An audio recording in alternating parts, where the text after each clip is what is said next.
vision, or another print disability that makes reading, holding a book, or turning a page difficult or impossible. The content is copyrighted by the respective publisher. For more information, just visit us on the web at nfradioreading.org. Now, welcome to you, the Niagara Frontier Radio Reading Service. We now present a reading of articles and features from our USA Today for Tuesday, June the 23rd of 2026.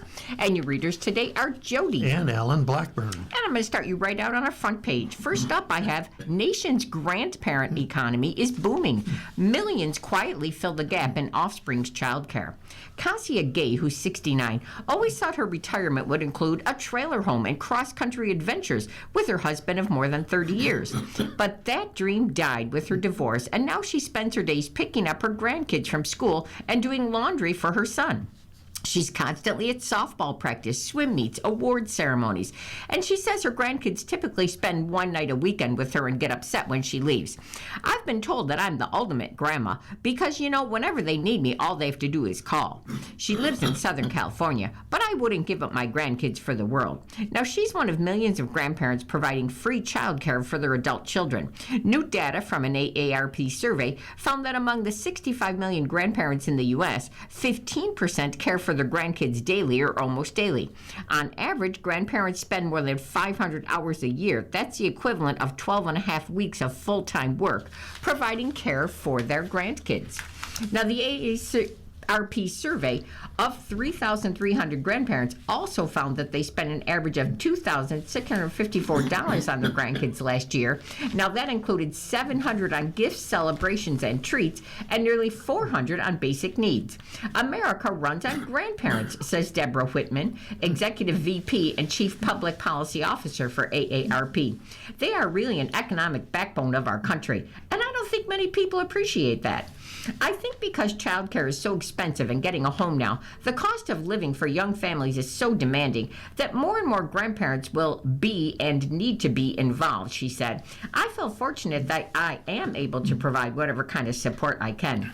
Now, most grandparents enjoy caring for their grandkids, but for some it comes at a cost. The survey had found at least 11% of grandparents say they feel taken for granted, and 13% feel physically taxed about the care they provide. Grandparents want to spend time with their grandkids, but it's a lot to be a full-time caregiver or stepping in and helping out with the bills when you might be struggling yourself, she said, added that many grandparents are retired on fixed incomes. But still, she says, she loves her grandchildren, and she wouldn't have it any other way. She just loves the time they spend together. Now, similarly, Griesing said she likes being a grandma more than anything in the world. It's not that I'm not tired sometimes because the little ones run around and they need a lot of attention, but I never feel like it's a burden. Birthday jitters? Americans are less than happy ahead of the 250th anniversary. This is a column by Susan Page. America is not in a party mood. Even as the United States approaches the 250th anniversary of the Declaration of Independence, the celebration of the founding of the world's oldest modern constitutional democracy, most Americans are mired in dissatisfaction with the nation's present and pessimism about its future. But by double digits in recent polls, they predict the country's best years are behind us, with more peril than promise ahead. Despite a few glimmers of good feeling, today's fierce political divisions have redefined a milestone that has often been marked by unity and optimism, at least for a moment. A half dozen recent national surveys have posed different questions, but consistently shown an anxious nation eyeing what will follow. That's not entirely new. In the past, the big anniversaries of the Declaration of Independence have been marked not only by celebration, but also by protest and unease. In 1876, at the centennial, the United States was still recovering from a devastating civil war. At the official celebration at Independence Hall in Philadelphia, suffragist Susan B. Anthony marched on stage uninvited to present demands for women's rights to the gathered dignitaries. In 1976, the bicentennial followed the traumas of the Vietnam War and the Watergate scandal that had forced President Richard Nixon's resignation. Leading the celebration was his successor, Gerald Ford, the only president who had never been elected to national office as president or vice president. Many generations of Americans always took the founding as an opportunity to agitate for more rights. This might be a time of thinking about liberty, equality, and the pursuit of happiness. But in some ways, this time is different, said Carol Faulkner. It's much more partisan. It's really much more about a divisive president than in 1876 or 1976. Today's mood is more downbeat, too. During the bicentennial in 1976, 43% of those surveyed by Roper felt optimistic about the future of the country, compared with 15% who were pessimistic. The positive outnumbering the negative by 28 percentage points. 39% were uncertain. Now, in a Emerson College poll, that same question, pessimism has jumped 26 points to 41%, while optimism has ticked down to 42%, a positive edge of just a single point. 18% were uncertain. And what would the founders think? 7 in 10 Americans said they believe the signers of the Declaration of Independence would feel more disappointment than pride about modern American democracy. The semi-quincentennial comes after 2 tumultuous decades that have upended the nation's politics and left many Americans feeling battered. The financial system melted down in 2008, and the global COVID-19 pandemic erupted in 2020. The divisive Iraq War ended in 2011, and the long Afghanistan War 10 years later ended with a chaotic withdrawal. Since his first election in 2016, Donald Trump has reshaped a more populist Republican Party with a harder edge. And Democratic socialists like New York Mayor Zoran Mamdani and New York Representative Alexandria Ocasio-Cortez have become more important forces than the Democratic Party. Now opponents accuse Trump of making events marking American at 250, from the UFC cage match to the Great American State Fair, more about celebrating him than the country. The signature events in Washington, D.C. on July 4th, including a supersized fireworks display, will be the most spectacular Trump rally of them all, Trump boasted on Truth Social. Though Congress created a bipartisan commission called American 250 to coordinate the anniversary celebrations, Trump has created a separate group called Freedom 250 that has taken the lead on the biggest ones. Alan Greenspan, 1926 to 2026. Influential economist, Fed chair, he dies at age of 100. He steered the U.S. economy through times of crisis. Former Federal Reserve Chairman Alan Greenspan didn't have a lifelong dream of becoming an economist. In fact, the Juilliard-trained musician stumbled upon the profession while he played in a dance band. I found that in the 20-minute breaks we'd have between sets, I start to go to the library and read books on economics. Why? I haven't a clue, he told people in November of 2001. I finally found out that I really was looking forward not to playing during the sets, but to going to the 20-minute breaks, and I said, if I'm doing this, I'm in the wrong business. And that is the best economic move judgment I have ever made, he said. Greenspan, with the influential economist who steered the U.S.'s monetary policy during his 5 terms as chairman of the Fed Reserve under 4 presidents, he died Monday, June the 22nd. He was 100. In his more than 18 years as the head of the Federal Reserve, Greenspan became one of the most revered public figures around the globe. He steered the U.S. economy through the stock market crash of 1987, the dot-com bubble burst of 2000, the terrorist attacks on September 11th of 2001, and the slowdown from 2001 to 2003. Through it all, he earned a reputation as a flexible, forward-thinking, quick-moving, and consensus-building economist. His death was announced by his wife, Andrea Mitchell, chief Washington correspondent for NBC News. Alan passed away at our home this morning at the age of 100 from complications of Parkinson's disease, he said in a statement. He was a giant of a man who helped shape the U.S. economy for decades under presidents of both parties, but was always honest in acknowledging his mistakes. Greenspan was the chairman of the Fed Reserve from 1987 to 2006, the second longest term in the central bank's history. Steering the U.S. economy through turmoil, the data addict, with a sly wit, he earned a reputation as a flexible, forward-thinking, quick-moving, and consensus-building economist. In USA Today poll right before he retired in 2006, 65% of those people surveyed said they did approve of the job Greenspan did as the chairman. He was popular across the board. A majority of Democrats and Republicans, higher income and lower income, college educated and those not, they all approved of the job he did at the Fed. Still, even Greenspan's star dimmed some. Some say Greenspan was partly to blame for the U.S. housing bubble, for leaving interest rates too low for too long earlier in the decade, and for not doing more to rein in the subprime mortgage industry. The steep drop in the housing market and the resulting downfall of the mortgage industry, that led to the credit crisis that brought the economy into recession. Then, back in October of 2008, Greenspan underwent an hours-long public flogging on Capitol Hill from lawmakers who once hung on his every word. In particular, he was criticized for not doing enough to regulate the mortgage industry as it issued loans that were likely to never be repaid.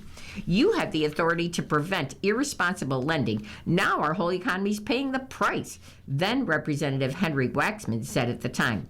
Greenspan said he had made a mistake in assuming that companies acting in their own self-interest would not make bad decisions. The crisis was more than anybody is capable of judging, he said. Such criticism was a sharp departure from his popularity as Fed chairman, which he established by building upon the progress of his predecessor in bringing down inflation, and perhaps his biggest legacy, that was shepherding the economy through the longest economic expansion in history.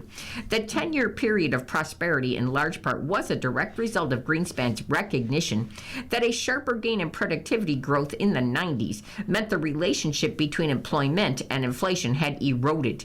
It was an against-the-grain theory that allowed the Fed to keep a looser grip on the economic reins and to allow the unemployment rate to fall far below the level that had been considered a trigger for inflation. As a result, workers enjoyed a strong job market and higher standards of living.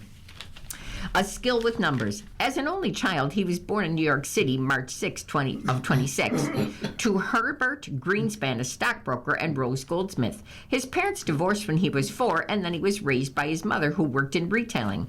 From an early age, he loved playing with numbers. His mother used to show off to relatives how he could do addition and multiplication in his head, an unlikely feat for someone who, as a boy, was more inclined to just sit in the corner.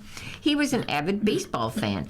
He developed his own technique of keeping box scores in the 36 World Series. To this day, I can recite the lineup of Yankees starting players, complete with their positions and batting averages for that World Series, he had said.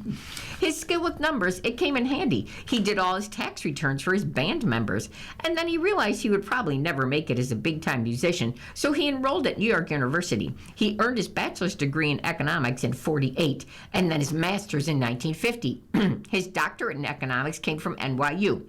That came later in 1977, after he had already served as the chief White House economist under President Gerald Ford. In his very first economics job, he made $45 a week as he buried himself in an analysis of obscure industrial data. Aggressive policymaker. Greenspan took office in August 11th of 87 and quickly faced the first of what turned out to be many challenges during his career. On Monday, October 19th of 87, the Dow Jones Industrial Average, it plunged 508 points, 22.6% after falling for days. Although many economists say the market was overvalued and the decline was inevitable, what triggered the crash is open to debate, and the sheer magnitude of the drop, it still puzzles economists. After canceling a speech in Texas and then heading back to Washington, the newly minted chairman, he issued a one-sentence statement before the markets opened, ensuring that the Fed would continue to keep the financial system liquid. Over the next days, the Fed pumped money into the economy at breakneck speed. By Thursday, banks were lowering their prime lending rate. The markets quickly stabilized and a major downturn in the economy was avoided.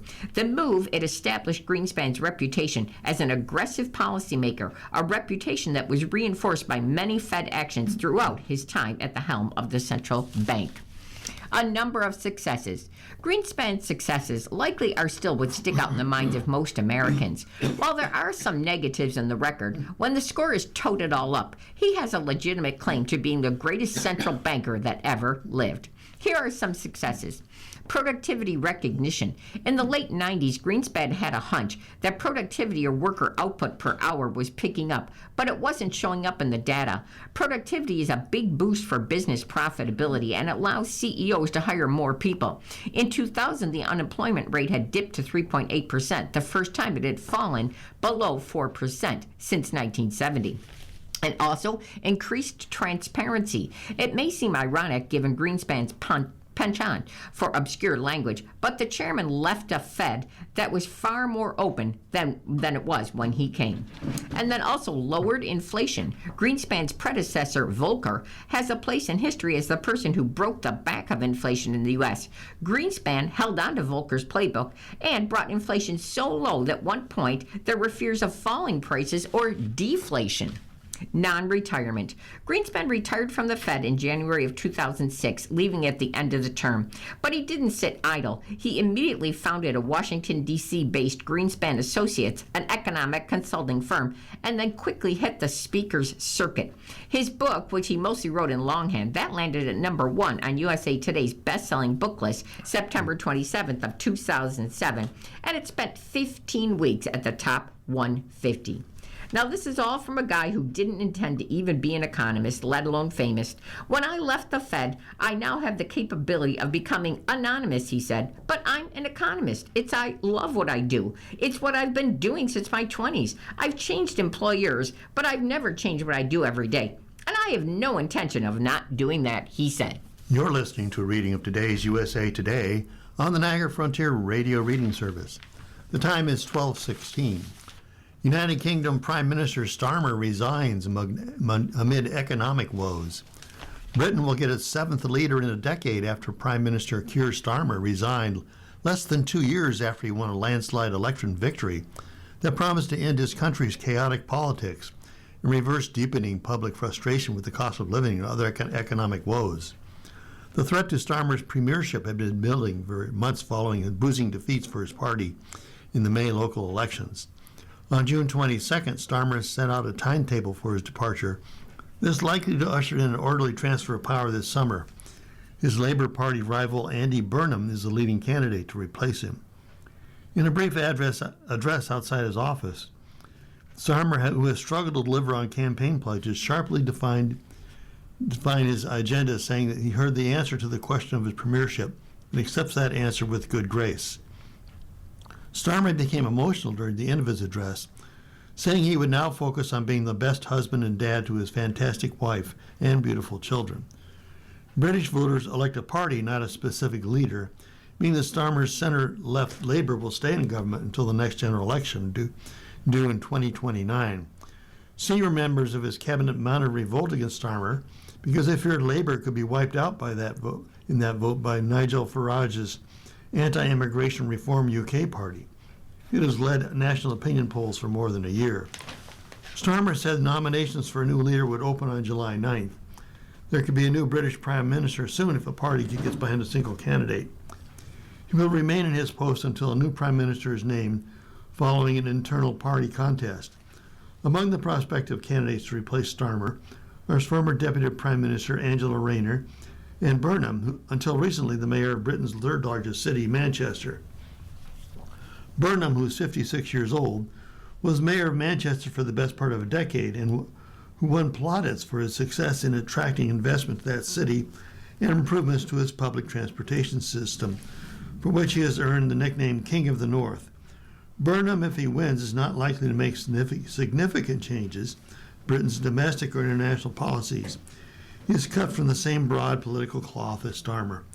Though he is viewed as more left-leaning than Starmer, he served in cabinet roles under former Labour Prime Minister Gordon Brown. Burnham repeatedly has said Britain needs fundamental change and to bring down the cost of living. He has yet to make clear or outline his approach to foreign affairs or the economy. But he is viewed by Labour Party members as a more effective, optimistic, and plain-speaking communicator than Starmer, whose quiet, lawyerly manner has consistently failed to connect with the public's national mood. U.S.-Iran talks conclude successfully. The first round ends with a roadmap to a deal.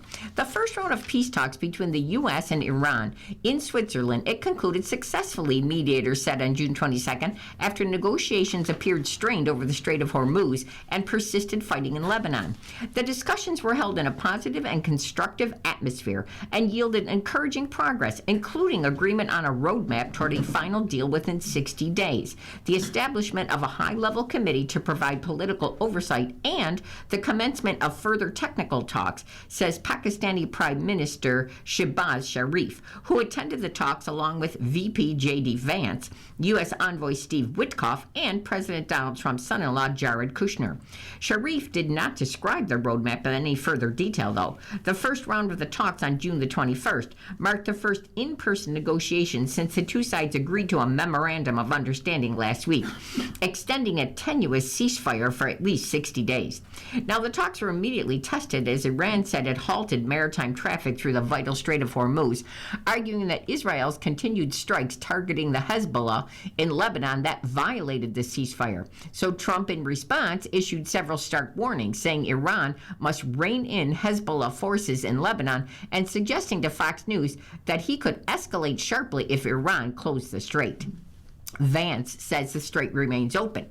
Vance, in comments after the first round of negotiations concluded, said the Strait of Hormuz remained open despite Iran's claims that it had closed the waterway over those Israeli strikes in Lebanon, a remark that coincided with a dip in oil prices on June 22nd, as he also reported progress in the talks. The U.S. Treasury Department on June 22nd authorized the sale of Iranian oil amid these ongoing peace talks.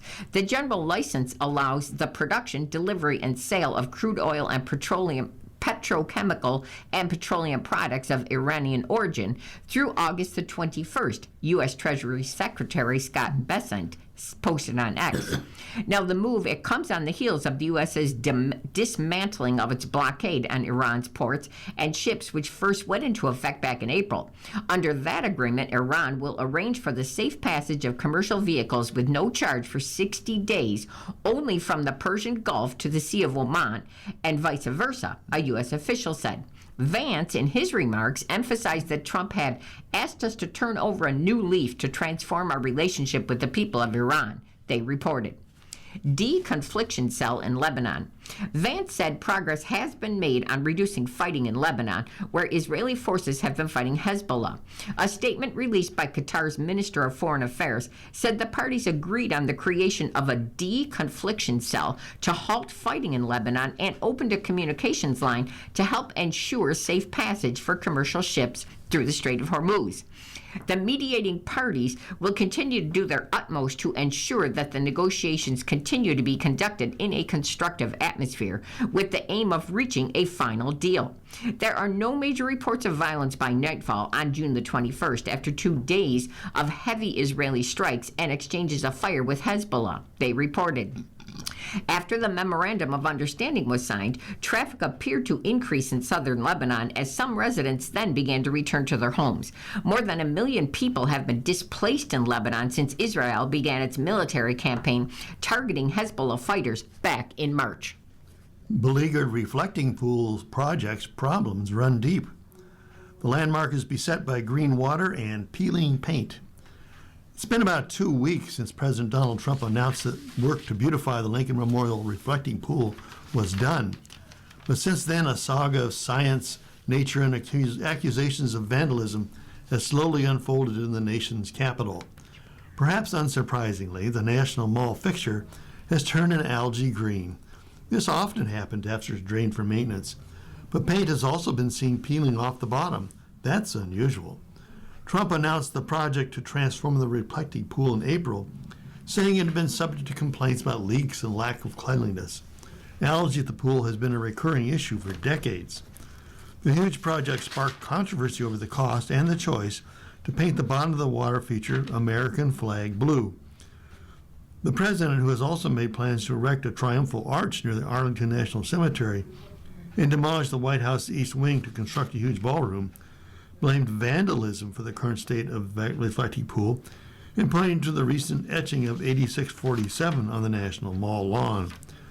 Meanwhile, a former Olympic canoeist, David Hearn, was arrested by U.S. Park Police on June 19th and charged with misdemeanor destruction of government property. The Washington Hearn told the outlet he reached into the reflecting pool, was able to grab an end of a flapping piece, but didn't remove it. USA Today has reached out to Park Police. Here's what to know about the twists and turns in the reflecting pool repainting saga from the beginning. The reflecting pool at Lincoln Memorial is one of several reflecting pools in the Washington, D.C. area. It's about 2,000 feet in length and 160 feet wide, with the Lincoln Memorial at one end and the World War II Memorial at the other. A reflection of the Washington Monument just beyond can be seen in the water's surface. The pool was built in the early 1920s. Since then, it has undergone different renovation projects and improvements according to a report from the National Park Service. It received a reinforced concrete slab foundation in 1929, and drainage trenches were installed along the elm walks next to the pool in the 1930s. And in 1981, a full renovation addressed water quality, leakage, and drainage, and self-sustaining methods to clean it were installed. But soon after, an engineering report revealed the structural system was failing. As of 1978, the pool was being cleaned twice per year, with 10 to 15 large truckloads of debris cleaned out each time. In 2010, a major project to update the pool began, lasting 2 years and costing about $34 million. Algae was an instant problem again after that renovation. Algae blooms have plagued every pool reopening since 1922, the Department of Interior previously said. Algae blooms occur naturally, and warm water and sunlight cause it to rapidly multiply. Washington saw several hot days, including some in the 90s, as the latest algae bloom began to appear, and recent rainfall may have also contributed. Nutrients that feed blooms can be blown in or carried in via particles that run off paved surfaces when it rains. Trump said that he chose the color American flag blue, a deep navy blue, to repaint the reflecting pool. The project comes ahead of the country's 250th anniversary celebration. The color, according to the Park Service, would improve the reflectivity of the water feature. The project to renovate the reflecting pool included draining, cleaning, and refinishing. Trump previously said that the pool plan was to sandblast, caulk, and resurface the pool basin. Previously, the reflecting pool's basin was an achromatic and gray concrete, which the Park Service said collected algae and turned green. Before that, the agency said the bottom of the pool was black, and at times in its history, the water has been dyed to improve reflectivity. The nonprofit Cultural Landscape Foundation filed a lawsuit on May 11th against the Department of Interior over the renovation project, claiming it violated federal law by not undergoing the proper review process to make changes to historic places. How much did it cost and how long did it take? Trump first announced the renovations on April 23rd, calling the pool's condition terrible. In a couple of weeks, he said, we're going to have the most beautiful reflective pool between the Washington Monument and Lincoln Memorial that you've ever seen. It took more than a couple of weeks. The renovations continued through early June. Workers began refilling the reflecting pool about 2 weeks ago. The cost of the project came in at about $16 million, despite Trump initially said it should cost $1.5 million. Two companies, Atlantic Industrial Coatings and Green Water Solutions, were given contracts for the work. Atlantic Industrial Coatings was awarded $14 million to give the pool its American flag blue tint, while Green Water Solutions got $1.7 million to improve the water quality. And the Supreme Court upholds the conviction in the Patz, P-A-T-Z, murder case.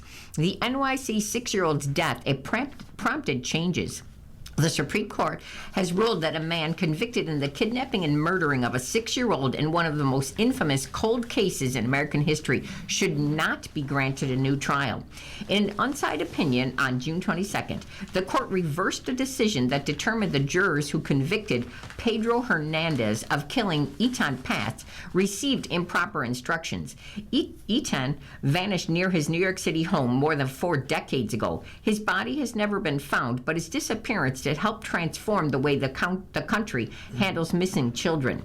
Hernandez, who is a former store clerk in that neighborhood, was named a suspect back in 2012. He confessed to the crime, a confession his defense team argued was false and born from mental illness.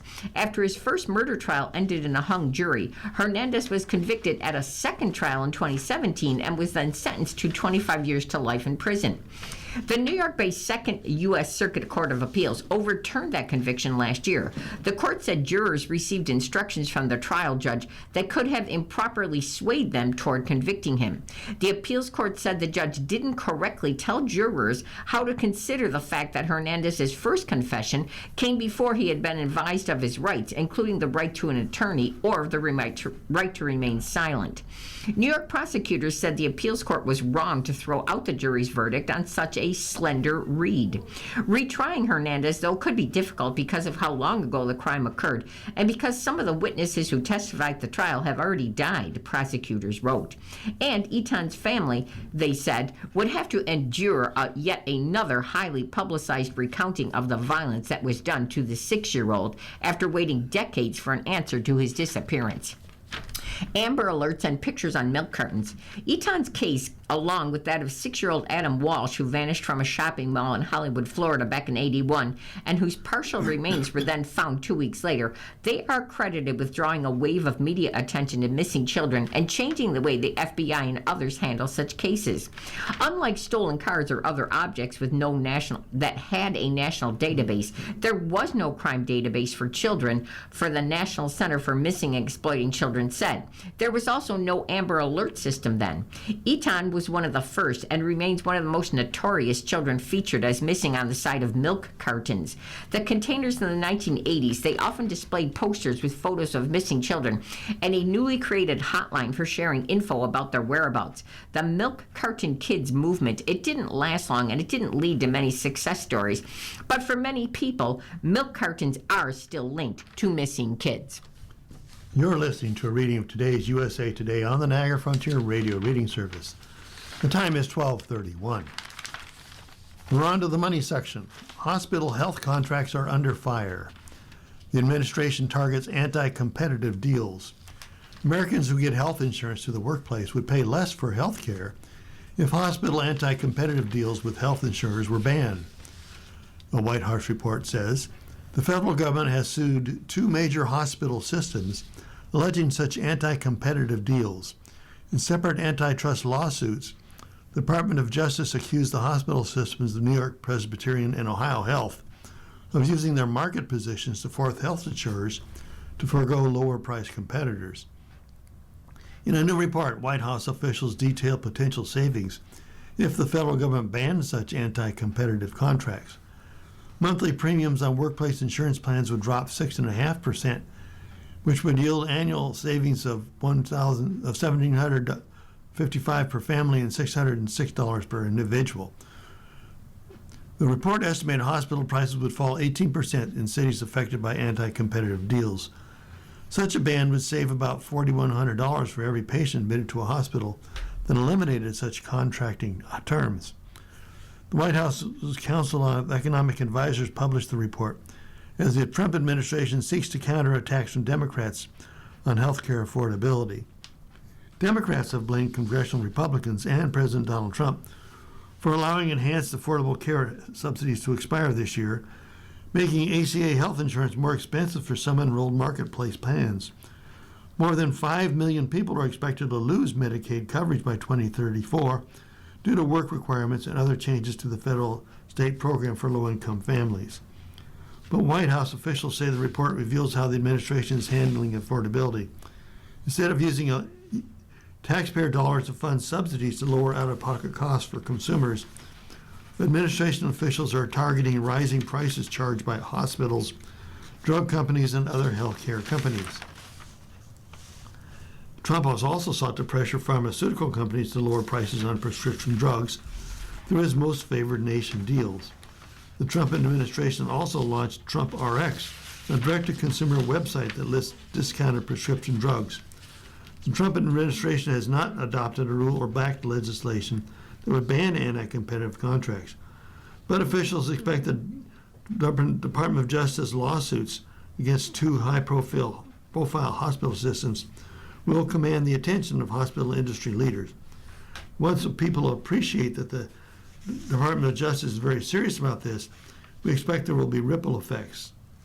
The DOJ filed a proposed settlement with Ohio Health on June 16th that forbid the Ohio Health System from adopting terms with health insurers that would deter budget conscious plans. The proposed settlement is another example of how the Department of Justice is bringing down healthcare costs. After resisting inflationary pressures, prices have risen in recent years. Buying books, it becomes costly. I already know what the price of my novel will be before it publishes next year. Long before readers decide whether they want to buy How to Kill Chupacabras, the publisher has already determined what the number on the back cover will be. For readers, that number can feel surprisingly high. Hardcovers that once seemed to hover around $20, they're now $30. I recently spent $65 on just 2 books. Special editions are even more. Now, at the same time, consumers are weighing those purchases against Netflix and Spotify and an endless supply of free content online. A recent survey from the Authors Guild found that only 36% of people who read a book or listen to an audiobook bought a copy or obtained one through a subscription. So are books actually getting more expensive? The unsatisfactory answer is yes and no. According to the U.S. Bureau of Labor Statistics, consumer prices have risen roughly 25% since 2020. Yet, publishing executives say book prices spent years resisting the same inflationary pressures affecting nearly every other industry. Books historically have not kept up with inflation, they said. The thing that ebooks did was they artificially pushed down the perceived value of books. The effect, it rippled through the industry. Mass market paperbacks, once a low-cost gateway into reading, largely disappeared. Paperback and hardcover prices remained relatively stagnant for years, even as production costs climbed. But readers aren't imagining the sticker shock. Daniel Green, who's a Neon Ghost author and one of YouTube's largest book creators, said the issue became impossible to ignore when friends started to turn down his recommendations. They're like, well, it's $30 for a book. I can't do that, he said. And then I saw the paperback was still going to be $23, and I was like, that's nuts.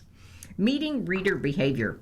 At Bindery Books, an influencer-driven publisher launched in 23 and built a line around online communities, they say they think about pricing differently. So we publish trade paperbacks originals. We don't have to lead with a hardcover, she said. Hardcovers, she told USA Today, remain attractive but increasingly function as premium products. Hardcovers are kind of like a prestige buy. They're like $35 a piece. Instead, they focus on lower-priced paperbacks because it's a business model and depends on getting books into many readers' hands as possible. We're just trying to reach as many people and sell as many copies of the book as we can, she said.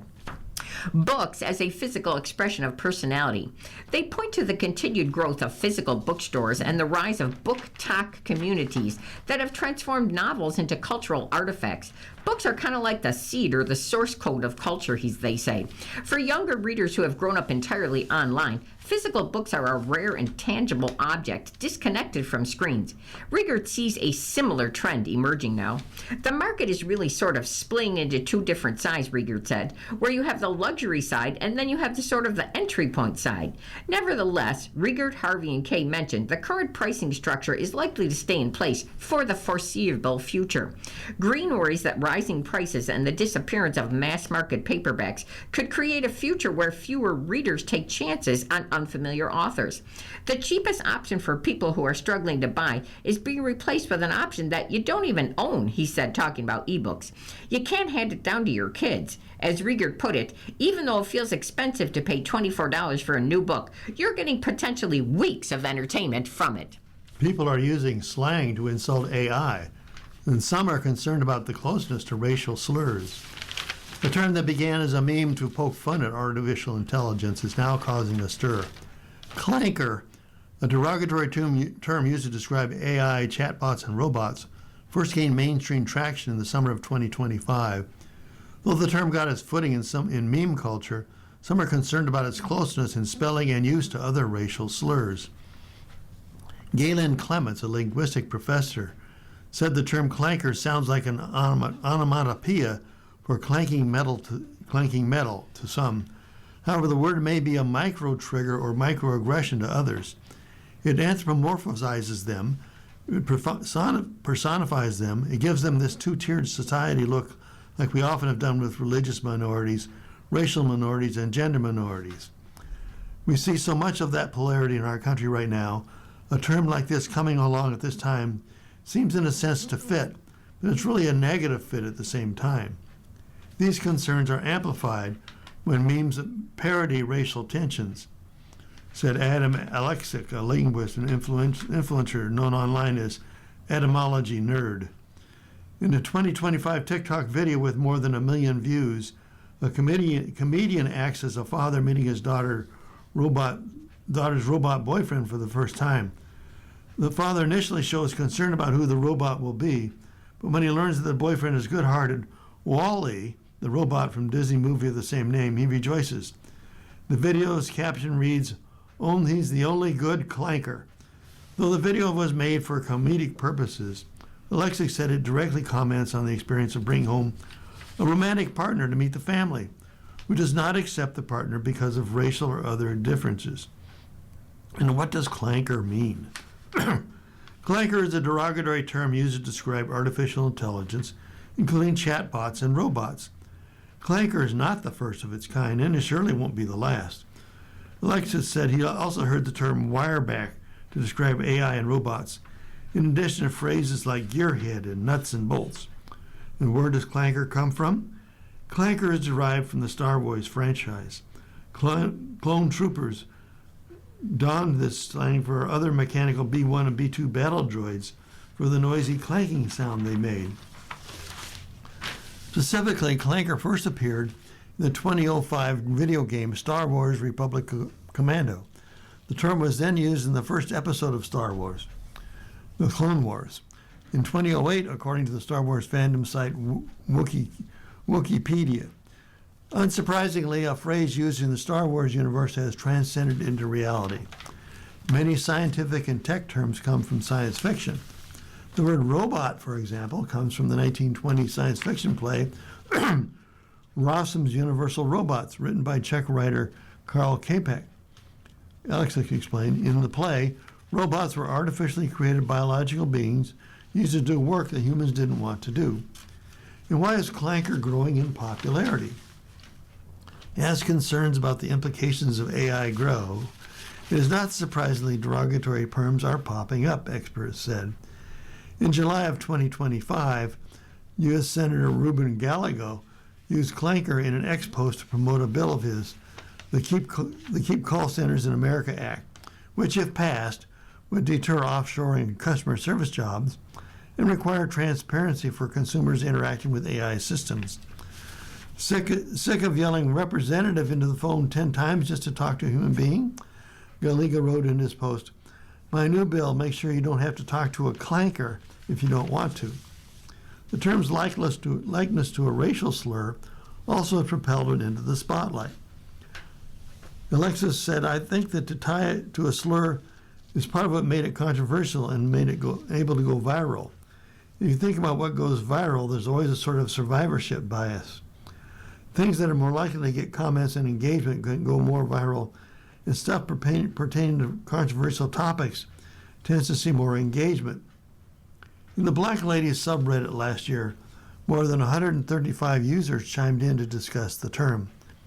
Does clanker kind of rub anyone else the wrong way? The original Reddit user posted. And that was probably a joke in all from social media, but I can't help but feel like it's incredibly tasteless. Though some argue the term doesn't have any racial ties, others validated the poster's concern.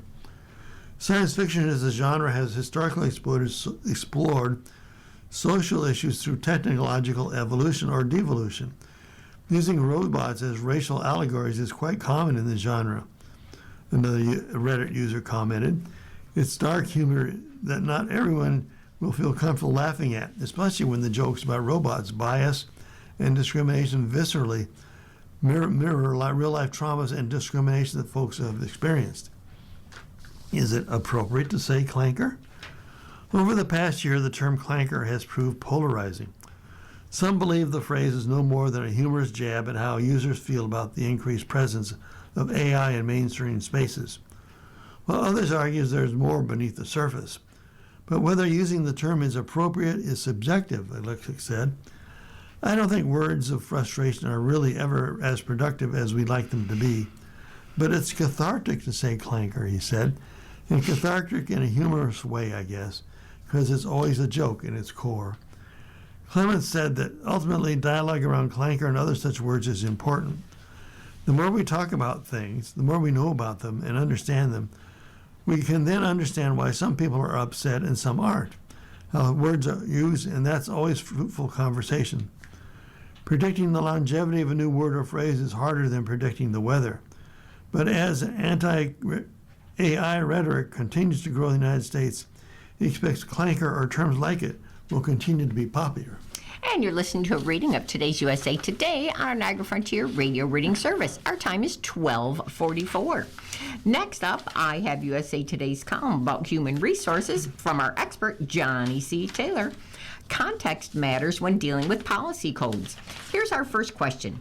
In my job, I've noticed some coworkers seem to be allowed more flexibility around policies like schedules and dress code, while those same policies are enforced more strictly with others. So how should employees approach concerns about consistency without sounding like they're accusing the leadership of favoritism? And this question came from Grace. Here's the answer. When workplace policies appear to be applied unevenly, it understandably raises questions, but appearances don't always tell the whole story. Not every exception is fully visible, and not every difference signals a problem. Context matters more than surface comparisons. Before drawing conclusions, remember that there's often more happening behind the scenes than you can see.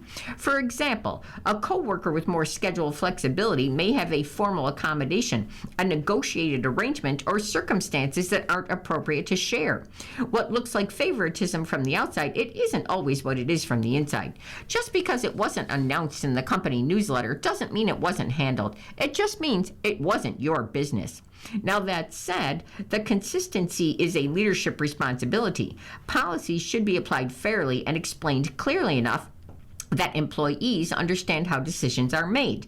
Employees don't need access to every detail, but they should understand the framework behind the decisions. When they don't, it creates room for doubt. Clarity builds trust. Ambiguity erodes trust. Take dress code, for example. People bring different styles, body types, and cultural norms to their work. The goal shouldn't be uniformity. It should be appropriateness for work environment. A well-defined standard allows for individual expressionism, but still maintaining professionalism. If you genuinely believe that there is a pattern, not just a perception, raise it the right way. Ask, can you help me understand how flexibility around policies is determined? So that invites clarity without turning the conversation into an accusation. And be careful not to turn this into policing your coworkers. That's not your role, and that rarely ends well. Focus on your own performance, your own expectations, and what you need to succeed. Ultimately, fairness doesn't mean identical treatment. It means decisions are made consistently, communicated clearly, and grounded in a rationale that holds up, even if you're not entitled to every little detail. Pizza Hut to be sold for $2.7 billion. Well, that's a lot of pizza. Yum Brands, the Louisville, Kentucky-based fast food conglomerate, has agreed to sell one of its key food chains. The Fortune 500 company is selling its Pizza Hut division, excluding mainland China, for $2.7 billion to the private equity firm Long Range Capital, according to a June 16th news release. Pizza Hut in mainland China will be acquired by Yum China Holdings, the release continued. These transactions enable Yum, that's spelled Yum with an exclamation mark, to be a more focused company that continues to leverage scale, technology, and talent to accelerate our raising the BAR priorities and deliver sustained value for our stakeholders, said CEO Chris Turner in a news release. Under Long Range and Yum China, Pizza Hut will be well positioned for future growth with ownership that brings deep expertise in the restaurant industry. Pizza Hut is one of the most iconic restaurant brands in the world, and we are proud of the important role it has played in Yum's history. Pizza Hut was built by the passion and dedication of our team members, employees, and franchisees, and we're excited for the next chapter. Under the terms of the deal, Yum Brands is selling Pizza Hut to Long Range for $1.5 billion and is selling Pizza Hut China to Yum China for $1.2 billion. The transactions were unanimously approved by Yum Brands' board of directors, the release said, and the company expects both transactions to close in the third quarter of 2026. Yum Brands expects to provide an update on the sale of Pizza Hut and its 2026 financial projections during its second quarter earnings report on July 30th. Yum Brands is known for its restaurant chains, including Kentucky Fried Chicken, Taco Bell, Habit Burger and Grill, and Pizza Hut. The sale of Pizza Hut to position brand for greater success. The move comes after a November 2025 announcement by Turner. Yum Brands was initiating a review of its strategic options for its Pizza Hut brand. The Courier-Journal, part of USA Today Network, previously reported. At the time, Turner said this move was in an effort to increase value for Yum Brands while positioning Pizza Hut for greater success. Matt Morris, Yum Brands' Senior Director of Investor Relations, said during a June 16th New York Stock Exchange conference that the move gives Yum management more resources and the ability to give more attention to two of our higher growth brands. I think we landed in fantastic areas for both parts of the business, and it really allows Yum to unlock shareholder value, both what we can do with the proceeds and also the attention on KFC, Morris said. A company spokesman did not elaborate on what Yum intends to do with the proceeds from the sale. The history of Pizza Hut. Pizza Hut was founded in 1958 in Kansas and has grown into an international brand with more than 19,000 locations in over 100 countries and territories.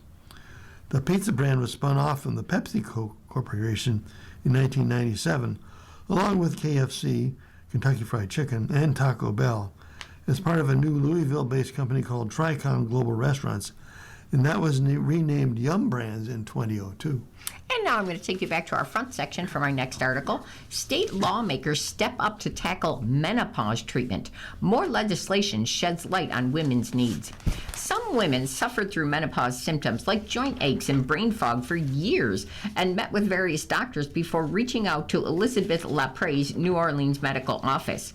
She often prescribed hormone replacement therapy, something not all insurance policies would cover. We are leaving so many women behind, said Lapre, who's a gynecologist and specializes in menopause. Monthly medication costs can run as high as $500. It's frustrating when a plan isn't covered. We want all women to have access to treatment, she says. Now state legislators are stepping in to help. After a conversation with Lapre, Louisiana Representative Amy Ado Freeman, a Democrat, in 2024 introduced a bill to require Medicaid and private insurance to cover perimenopause and menopause treatment. It did pass later that year, making Louisiana one of the first states to legislate menopause care. More than half of the U.S. states have introduced or passed bills or laws around menopause in the past 2 years. Last summer, in 2025, Rhode Island became the first state to mandate that companies offer accommodations for menopausal women, and Maryland soon will begin requiring private insurance companies to cover menopause care and incentivize menopause education for providers. Legislators are seeing the interest grow around menopause care, and it's now a $20 billion industry.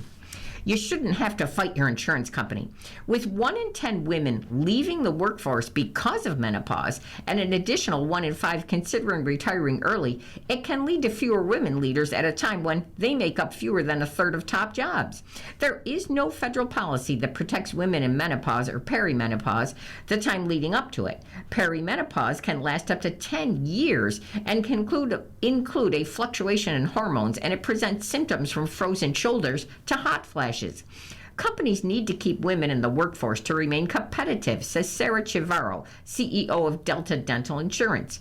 We spend a significant portion of our working lives navigating menopause, she says. Menopause affects both your oral and your whole body health, and in no way should be managing these symptoms impact your success at work or even your employment status, she says.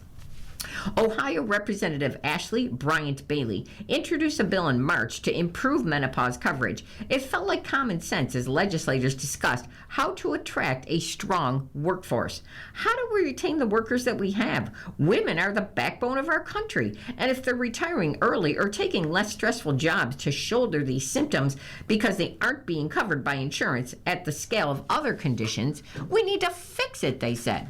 1 in 5 women delayed or passed up menopause treatment because of financial concerns, and only 26% do have insurance coverage for hormone replacement therapy, according to a study.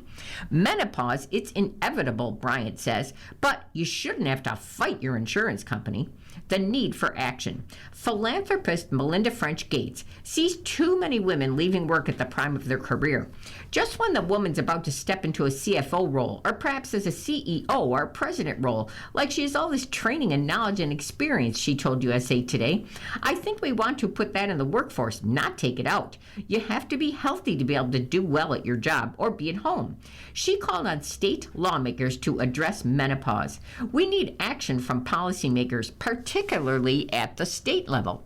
Advocates should press lawmakers to create new education requirements, expand insurance and Medicaid coverage for menopause treatments, and ensure that women in menopause have workplace protections the way they do like pregnancy, like the ability to take time off to seek care so they can keep doing their jobs without sacrificing their own health, she said.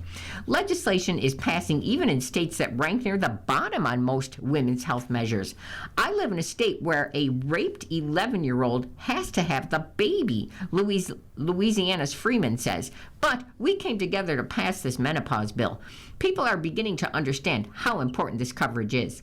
It's something that we are seeing right-leaning and progressive-leaning women alike agreeing on. They know it's inevitable that they're going to go through menopause, she said. Legislation has fallen now into a few categories: insurance coverage, education, and workplace accommodations. VoiceWolf is inspired by the pace at which states have passed menopause legislation and the potential for spurring federal laws. Now, as if on cue, Democratic U.S. Representative Valerie Fouché of North Carolina, she introduced the Menopause Education for Medical Students Act this month. It would add menopause education in medical schools to better prepare all physicians to care for women. And you're listening to a reading of articles from our USA Today for Tuesday, June the 23rd of 2026 on our Niagara Frontier Radio Reading Service. We'll return to you for more ratings just after this short break now. Your readers again today are Jody and Alan Blackburn. If you're listening to this publication online, you're probably using our website, a podcast player like Spotify or iTunes, a streaming service like Siro, or a smart speaker. Did you know that we now have a dedicated app that can be downloaded to any mobile device, like a smartphone or tablet, for free? App users can conveniently access our live stream and any episode of our podcast easier than ever. To download the app, just type NFRRS in the search window in the Apple App Store or in the Google Play Store. Contact us anytime if you have any questions by calling 716-821-5555, extension 5. Thank you.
We'll continue now with our reading of articles from today's issue of USA Today. Your readers are Jody. and Alan Blackburn, and it's on to the sports section. Clark's Open golf win defies the haters. When Wyndham Clark first met mental coach Julie Elliott, he was skeptical that working with a coach to help him improve his thoughts would help him win tournaments. You guys all say the same things, he said when he first met. Nothing works. Clark told Elliott like never because on June 21st, Clark needed Elliott like never because on June 21st at Shinnecock Hills Golf Club for the final round of the 126 U.S. Open, he faced not only a course but a crowd that rooted openly against him. Overnight, he said, he had the craziest dream of his life. Then he woke up with a pit in his stomach and endured a nightmare as his 54-hole lead shrank to as little as one before the front nine was over. He was in danger of becoming the first 54-hole leader in U.S. Open history to blow a six-stroke lead. On a sunny, windswept day over the Scottish links-style, mostly treeless layout with its humps and bumps and swales, Clark was the golfer that fans loved to hate. We knew it was going to come, and he strategized for the haters, said Elliott. But as she later admitted, I've seen a lot of bad behavior over the years, but never like this. Yet somehow, Clark made enough clutch putts to shoot a 3 over 73 and weather the storm to become the first wire-to-wire U.S. Open champion since Martin Kamer in 2014 and a two-time winner of his national championship. Being in the arena is not for everybody. I think it shows a lot about Wyndham, how he handled not only this golf course, but I think the crowd today as well, and is a well-deserving champion, said world number one Scotty Scheffler, who played in the last pairing with Clark. Scheffler's putter stayed cold, and he shot a final round 71 in his pursuit of completing the career Grand Slam and finished tied for fourth. Sam Burden settled for runner-up after making a valiant charge, shooting 67 for his 72-hole total of 277. What a difference a year makes for Clark, who left the U.S. Open at Oakmont in Pittsburgh, a broken man after missing the 36-hole cut and destroying a locker in the venerable clubhouse that the membership had kind enough to let him use for the week.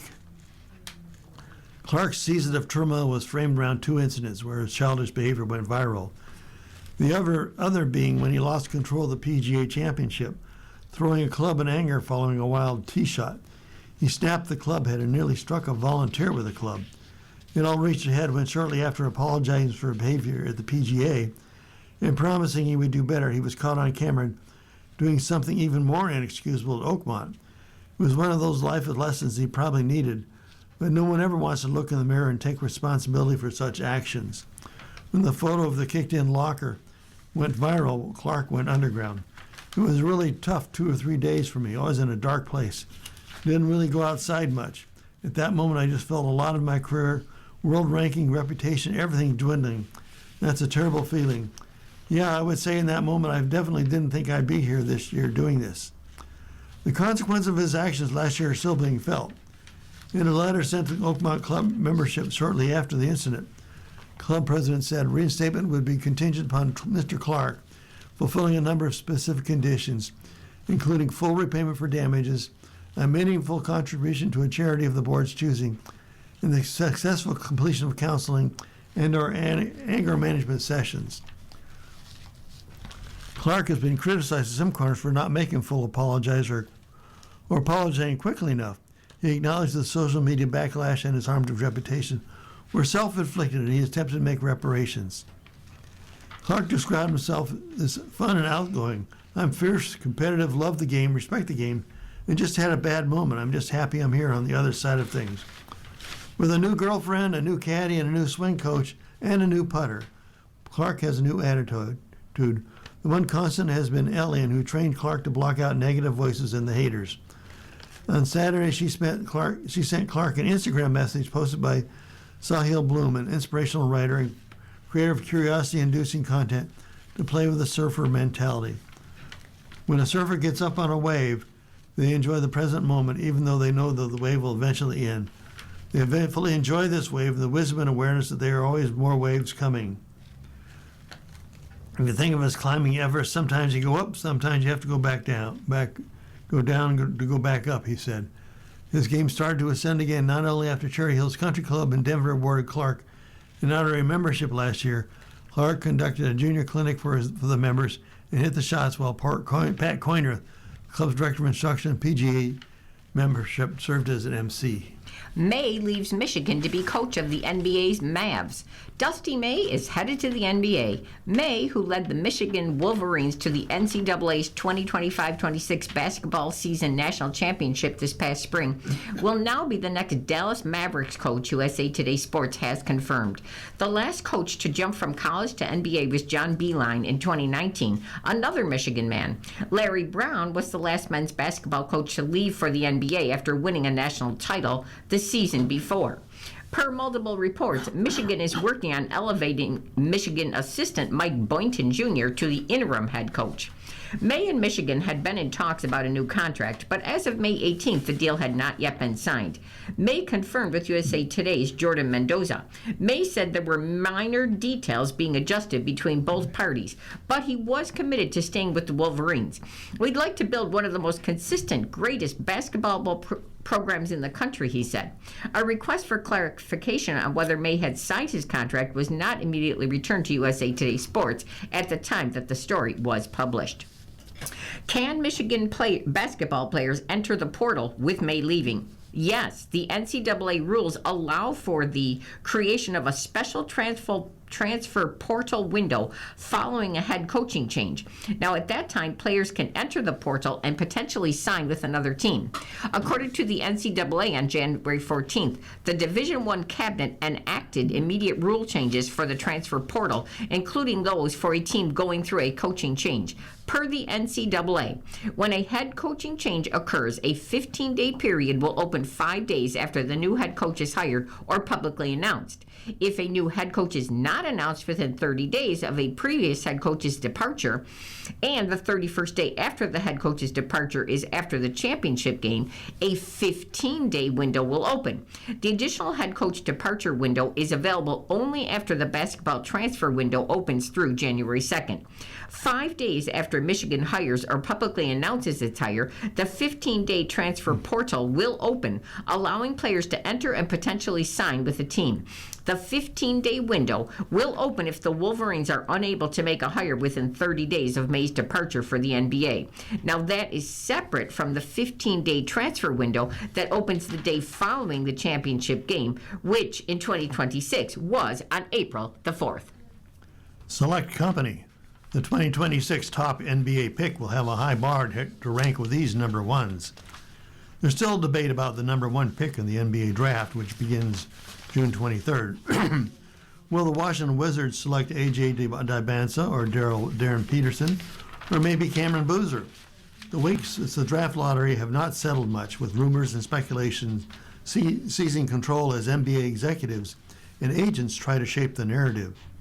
There's a long legacy of Hall of Famers produced from the number one spot atop the draft order, with players like Elgin Baylor in 1958, Oscar Robertson in 1960, Kareem Abdul-Jabbar in 1969, Magic Johnson in 1979, Shaquille O'Neal in 1992, and Tim Duncan in 1997, among those who thrived under the spotlight. Recent history shows the right number one pick can change the direction of a franchise. The wrong one can set a team back for years. Cooper Flagg, the number one pick in 2025, and the reigning NBA Rookie of the Year, was a relatively slam dunk compared to the decision facing the Wizards front office this time. Here's a countdown of USA Today's sports ranking of the top number one picks since the year 2000. Number one, LeBron James in 2003 of the Cleveland Cavaliers. Had 23 season careers on 1,924 games, 27 points, 7.5 rebounds, and 7.4 assists, and 26.9 per PER. The NBA's all-time leading scorer is a no-brainer, number one choice for the best number one pick since 2000. The four-time MVP, four-time Finals MVP, and four-time NBA champion just completed his record-breaking 23rd season in the league. And still seems to have more left in the tank. He's only one season removed from earning second-team All-NBA honors with the Los Angeles Lakers as a 40-year-old.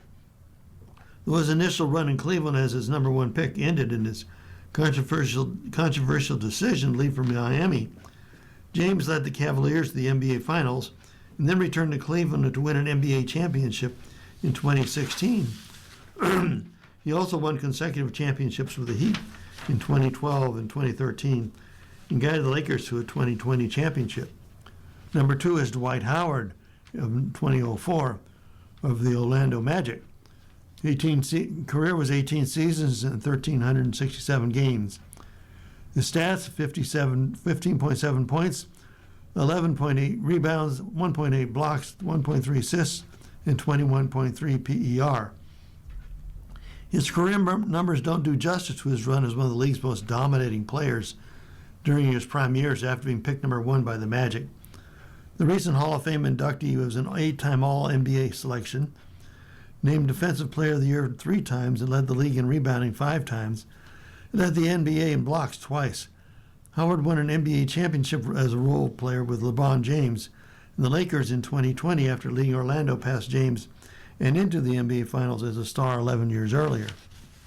Number 3, Anthony Davis in 2012 for the New Orleans Hornets. Career of 14 seasons and 867 games. His stats are 24.0 points, 10.7 rebounds, 2.6 assists, 2.3 blocks, and a 26.7 PER. David ranks behind Dwight Howard on this list, even though he was the NBA Finals MVP on the team Howard won a championship with, because of how Davis's tenure with the team that took him number 1 went. He had one playoff run with the New Orleans before demanding a trade to the Los Angeles Lakers. Davis nevertheless became arguably the best two-way big man of his generation, and the argument is not only due to injuries that sidelined him over the years.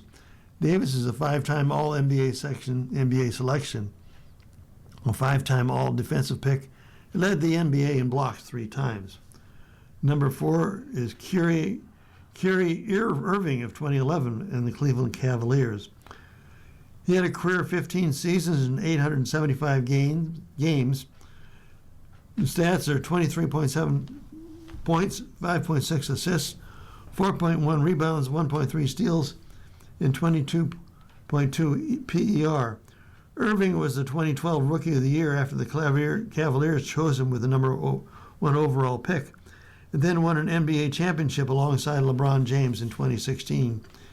He's a 3-time All-NBA selection and did so with 3 different teams. They made the NBA Finals with the Dallas Mavericks in 2024. Irving did not play for the Mavericks during the 25-26 season while recovering from a torn ACL. Number 5, Victor Wembanyama of 2023 in San Antonio Spurs. So far, a career of 3 seasons and 203 games with 23.4 points, 11 rebounds, 3.5 assists, 3.5 blocks, and a 25.7 PER. Wembanyama has quickly leaped in the top 5 of this list after leaving the Spurs to the NBA Finals, earning the first team All-NBA honors and winning the NBA Defensive Player of the Year during his 3rd season with the NBA. He finished 3rd in MVP voting this year and appears poised to be the best big man in the league for a generation. Number 6, Anthony Edwards of 2020 and the Minnesota Timberwolves.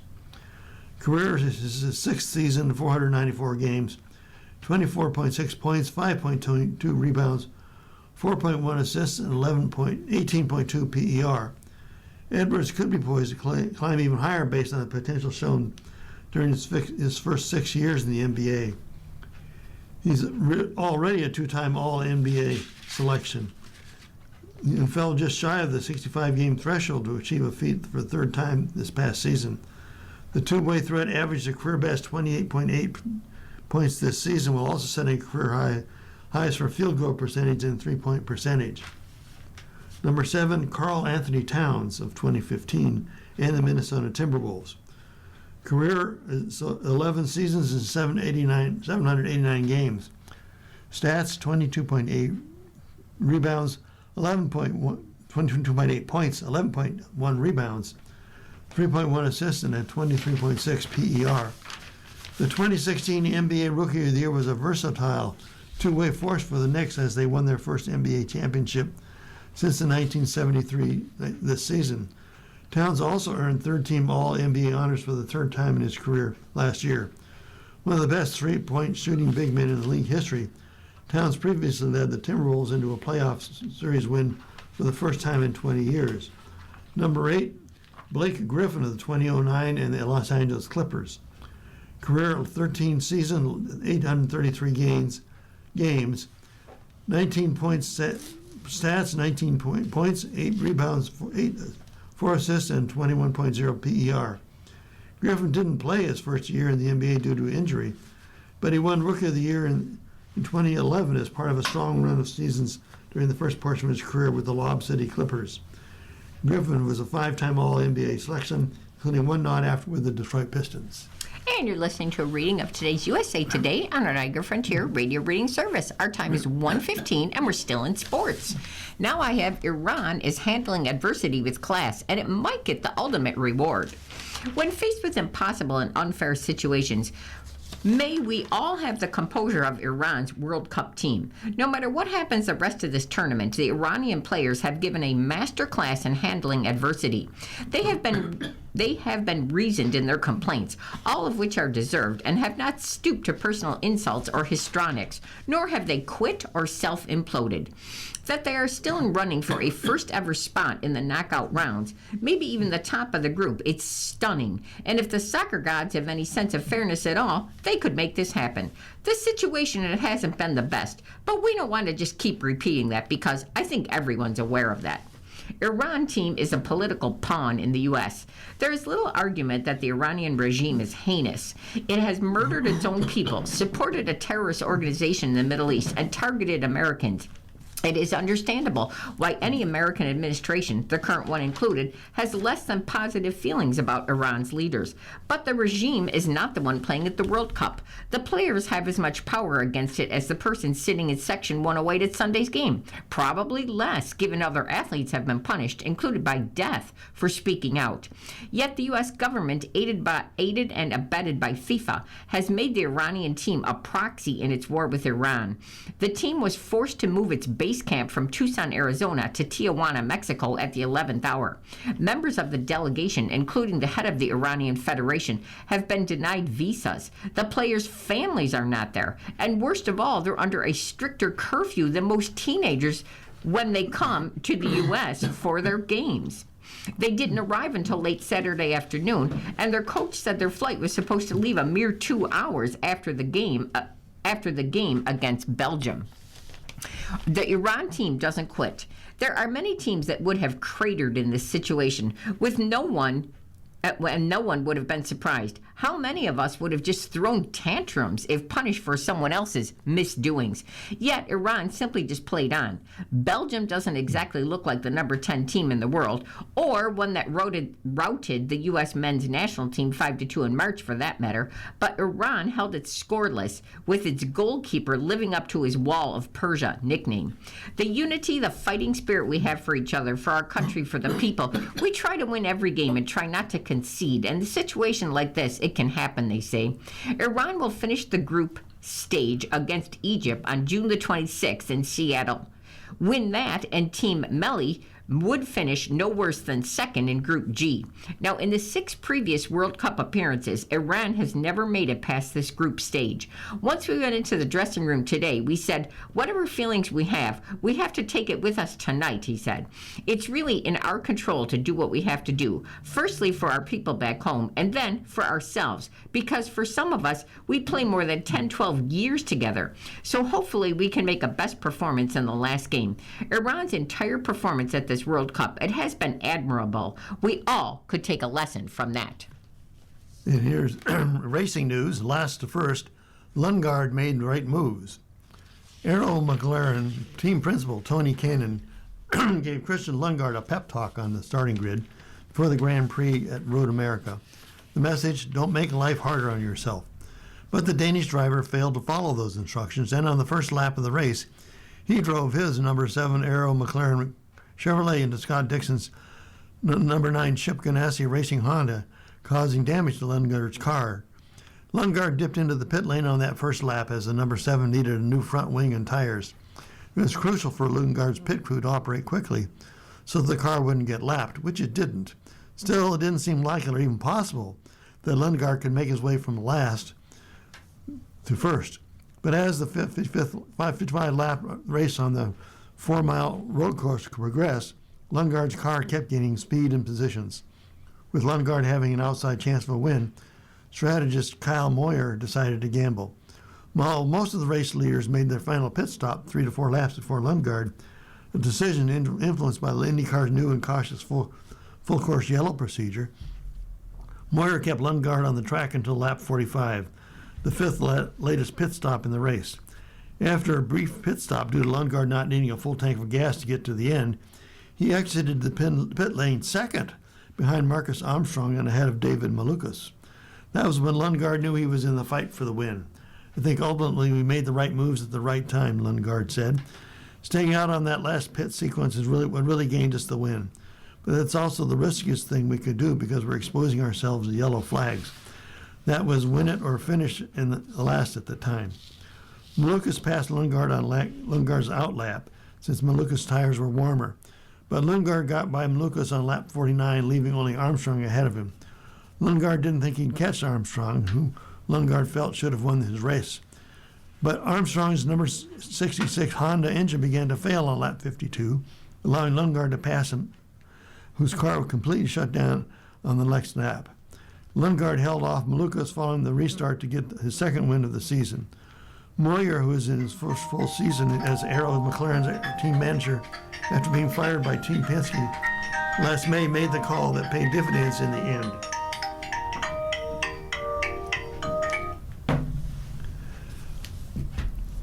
Made dividends in the end. One thing I've learned, he's not taking risks. I'm sure it's going to bite us someday. The more races we get until the better. He's very aggressive, knows exactly what he's doing. After the 2025 season that saw Lundgaard succeed but come up short of wins on several occasions, the 24-year-old has taken the next step, getting another victory after winning the Sanzio Grand Prix on the IMS road course in May. Up until the Sanzio Grand Prix, Pato O'Ward was the only driver to win a race for Arrow McLaren since McLaren Racing bought a stake in the team in 2020 and became a majority owner in 2021. This team has been built around O'Ward, who was the most popular driver in the series and has finished top 5 in 5 of the 6 seasons with the team.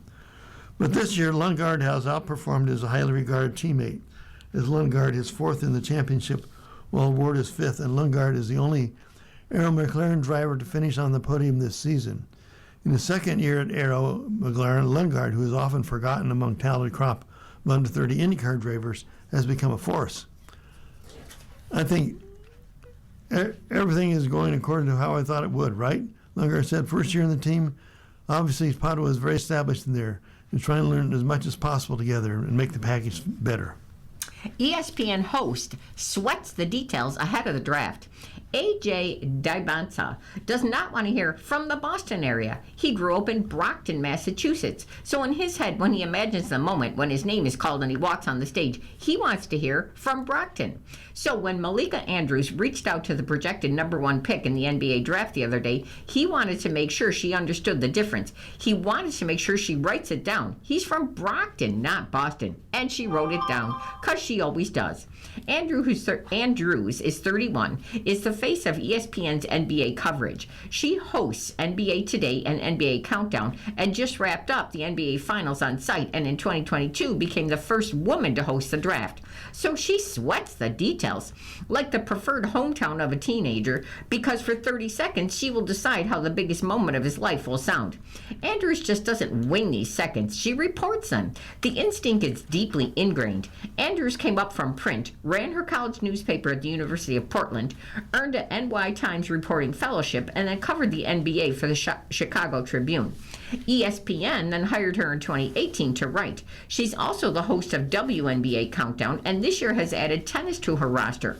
She will be hosting ESPN's Wimbledon coverage in a week. Tennis isn't her background, but she is a reporter at heart, and she likes to tell the story of the people behind the news. She knows the job of a reporter. It shapes memories. So before the draft, even during those NBA finals, she calls every prospect that she can reach, about 15 to 20 of them. She does some research, but she always makes a point to ask every single prospect the same thing. When you dreamed about the moment, what did you hear? Reporters do not owe a source input in how a story is shaped. Andrews makes an exception for input for the draft. The kids get one shot in a lifetime memory, and she wants to get that right. On the floor, she works from a binder. It's alphabetized by last name, no teleprompter, the night running live. Below the camera, her researcher, Gil, holds the lowest tech tool in the building. It's a note card clipped to what amounts to a trash picker-upper and then taps the bottom of her chair with updates. The morning of the draft, Andrews is filled with nervous excitement. The lights in the camera go on. The first name is called and that drains out. I always feel this deep calm, she says. And it's not about me. It's about these guys. The draft opens June the 23rd at Barclays Center in Brooklyn. Dabansa is expected to be among the first names Commissioner Adam Silver reads out. When the moment comes, there will be general talk. A year at BYU, top player in the country, 3 golds with the national team in the under-19s, 17 and 16s, etc. Now, meanwhile, Andrews will quickly flip the notes that she wrote while talking to him. There, she will see the thing that was most important to him. And Andrews will remember to say that he is from Brockton. Wode's huge miss helps Yamashita win. It looked like Lottie Wode had the title in hand at the Women's Golf LPGA Classic and Meyer Classic.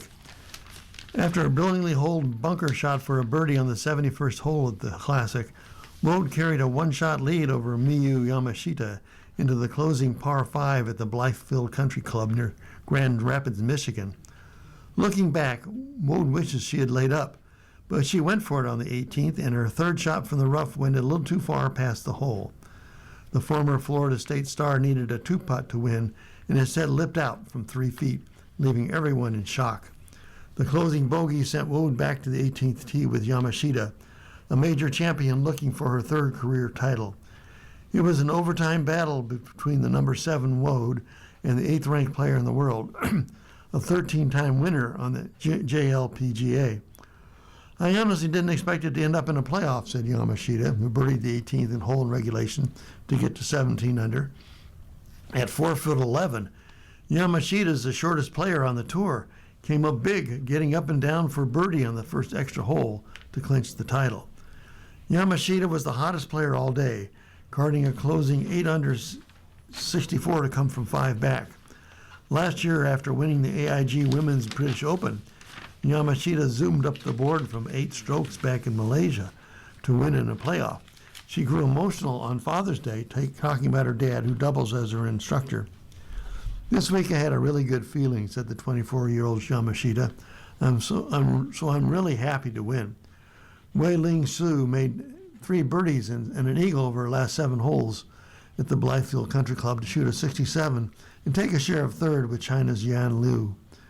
Rookie Riley Smith made her first cut of the season in her 10th start, taking a share of 12th to earn $51,880.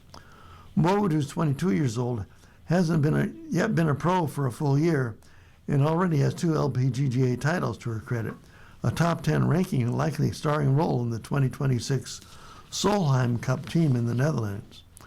I'm already having nightmares about that, joked U.S. Captain Angela Stanford, who was working in the booth for CBS. And you're listening to a reading of today's USA Today on our Niagara Frontier Radio Reading Service. Our time is 1:28, and I'm going to switch you over to our lifestyle section. First up, we're going to start with movies. We're going to talk about Toy Story. Ranking the Toy Story movie chest is not child's play. You've got a friend in Woody and Buzz Lightyear and Jessie and Slinky Dog and, of course, Forky. Since the original film came in 1995, the Toy Story movies have become the stalwart franchise of Disney's Pixar animation studio, entertaining generations with their tales of toy box shenanigans, but also wrecking audiences emotionally with their signature heartfelt scenes. They even spawned a movie within a movie spin-off with a Lightyear. First, the playthings of young Andy and later little Bonnie, the crew led by Cowboy Woody and spaceman Buzz have looked out for their kids as well as each other. Now, in their latest adventure, which is Toy Story 5, it's out in theaters now, those dudes plus Spitfire cowgirl Jessie face a new existential threat with the introduction of a high-tech tablet called LilyPad.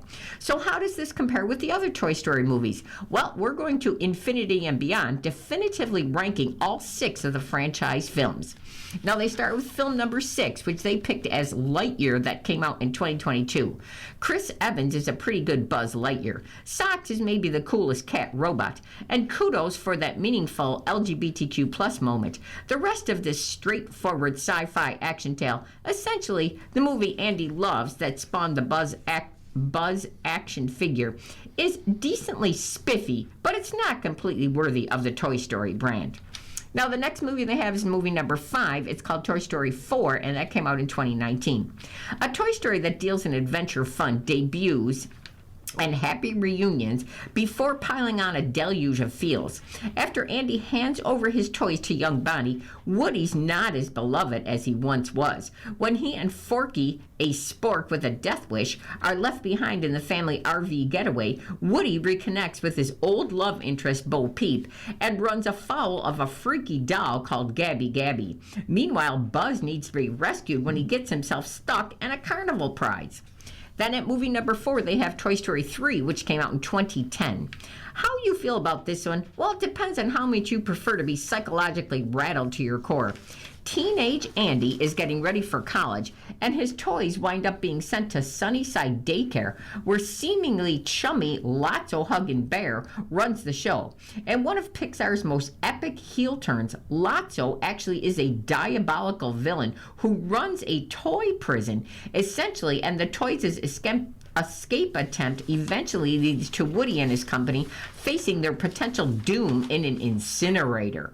Well, of course they make it out okay, but you're never the same after that. At movie number 3, they have Toy Story 5, which is the new one out now, 2026. Jessie takes the reins in this newest installment, which smartly takes the franchise into the internet era.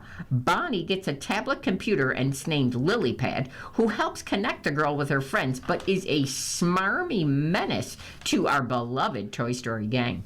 At movie number 2, they have Toy Story, the original, which came out in 1995. The first movie won us over with humor, heart, and a focus on making Woody and Buzz frenemies for life. Woody is Andy's preferred toy until the kid gets this Buzz Lightyear at his 6th birthday party. So the two butt heads, and Woody knocks Buzz out the window and turns the other toys against the vintage cowboy. But these rivals get on the same page when sadistic youngster Sid toy-naps them. Buzz figures out that he's not actually a real space ranger in an emotional scene, and Woody and Buzz take flight in the adventure's rocket-powered climax. And then at movie number 1, their favorite, they have Toy Story 2, which came out in 1999. Like The Empire Strikes Back, the rare sequel that's better than the original, thanks to the debuting Jessie, lending a needed girl power spunk to the franchise, while also deepening its tear-jerking potential. When Woody is stolen by a toy collector, he finds out that he's part of a gang of toys that was based on 1950s Western puppet show and is being sold to a Tokyo toy museum. Through Stinky Pete turns out to be a ne'er-do-well, Jessie is a valuable new pal who reveals her own trauma from being donated by her kid. That sort of character depth, plus one heck of a rescue mission involving Buzz, a pizza truck, and some weird little aliens, well, that puts Toy Story 2 on a shelf just of its own. Coben's Find You taps into a father's nightmare. The latest Harlan Coben project to hit Netflix will have you on the edge of your seat. In Netflix's new limited series, I Will Find You, which is streaming now with 8 episodes, David Burrows, played by Sam Worthington, is serving a jail sentence after he's found guilty of murdering his son, though he did not commit the crime. After receiving evidence that his son is still alive, David teams up with his ex-sister-in-law, Rachel Mills, played by Britt Lower. What ensues is a prison break and a rescue attempt that brings the page-turning Coben novel to the small screen. Yet the two characters at the center of the action have no experience with prison breaks or rescue attempts. I said to Britt early on, I didn't want the characters to be like Wonder Twins. Worthington, who's 49 jokes to USA Today alongside his co-star, I wanted a real relationship between them that felt authentic in this melodramatic world. Achieving that authenticity also meant understanding even the smallest of details, and Worthington and Lower said they didn't hold back, asking the show producers various questions during filming, such as how their characters obtained a phone, changed out the smelly clothes, or got something to eat while attempting to escape authorities. While all those answers aren't necessarily in the novel, the actor said those details helped him to bring the series to life. My character is a journalist who's usually on the other side of the notebook, and now she's all of a sudden in the story. Lower, who's 40 years old, explains they're both kind of figuring out how to be inside of his propulsive getaway mission to find this kid together. Lower adds that her portrayal of Rachel was anchored by the character's relationship with her sister and David's ex-wife, Cheryl, played by Erin Richards. I don't have a sister in real life, but I've always wanted one, and I felt so kindred with Erin, Lower said. Erin was actually pregnant while we were filming, and her character was pregnant. So with this real care of life, this is a person stewarding life right now. I think Harlan's series goes to the core of what you're willing to do to protect your family, she adds. Lower's summation of Coben's work is in line with the best-selling author's thoughts on the series. Coben, who has more than a dozen of his novels adapted to film or TV, said that as much of his personal life influenced this story. I Will Find You is set in New York and Boston. Coben was raised in New Jersey and grew up vacationing at Revere Beach in Massachusetts. Coben, who's 64 years old, also highlights the father-son's aspects of the series. In addition to Burroughs' attempt to find his son, the series explores the relationship between two other fathers, mobster Nicky Fisher, played by Clancy Brown, and prison warden Philip McKenzie, played by Peter Outerbridge, and their respective sons. It's a topic that Coben can relate to as he's the father of four. The author also acknowledges that the loss of his own father, who died from heart issues when he was 26, affects a lot of the stuff that I do, like it or not. Coben wanted to capture an American story and inspire hope. I Will Find You marks the first Coben Netflix adaptation to originate in the United States. I think this is a uniquely American story, Coben says, alongside showrunner Robert Hull, citing the prison break as one of the story's aspects that lend itself to more American. I just think that everybody is sort of captured by this whole idea of this man who starts so broken. I mean, the opening line, I'm serving the 5th year of a life sentence for murdering my own child, and spoiler alert, I didn't do it. Worthington echoes Coben, noting of the opening sequence. I think Harlan's idea was that he put the character in the worst situation you could possibly imagine, emotionally and physically. The idea is, how do you find hope? That was the drive for the novel and the story, he continues. So the glimmer of hope comes in the form of Rachel offering potential food of the kids still being alive, and the hope is what you build on as the series progresses. And by the time the ending rolls around, Coben hopes the audience will be genuinely moved by the story. I think solving the mystery doesn't mean much if you don't care about who's solving it, Hall adds. That's really what the show is about. And Courtney punches in at Dutton Ranch. Jay Courtney might be the ultimate optimist, or perhaps downright crazy, when it comes to the future of his wild card Dutton Ranch. Villain Rob Will Jackson and Yellowstone legend Rip Wheeler. There is serious bad blood between Rip and Rob Will, with substance-abusing, wayward scion of the Dutton rival Jackson family and Yellowstone spinoff. Rip planted his fist into Rob Will's face during their first meeting in episode 1, and things have only gotten more tense through episode 7. Still, Courtney, who's 40, is hopeful that the duo might mend their fences one day. Things are coming to a head with Rob Will and Rip, he tells USA Today, but I feel there's potential for them to join forces at a certain point. That's not a spoiler, it's just what I feel. They're both two alpha guys, Rip and Rob. There's a potential for arm wrestles and camaraderie at some point. But until then, viewers can enjoy the boiling and sometimes exploding tension between Rob Will and Rip, the new Jackson family ranch foreman. Born to a tough-as-nails single mother, Beulah Jackson, the owner of the 10-Petal Ranch, and mysteriously deceased father, Rob Will has regressed into full-on Dutton Ranch villain, even menacing his more measured adopted brother, Joaquin. You know how this show works. We need someone coming in and messing things up, says Sidney. There is an antagonistic quality to Rob Will. He's grappled with substance abuse issues, a good dose of mommy issues, and some daddies, too.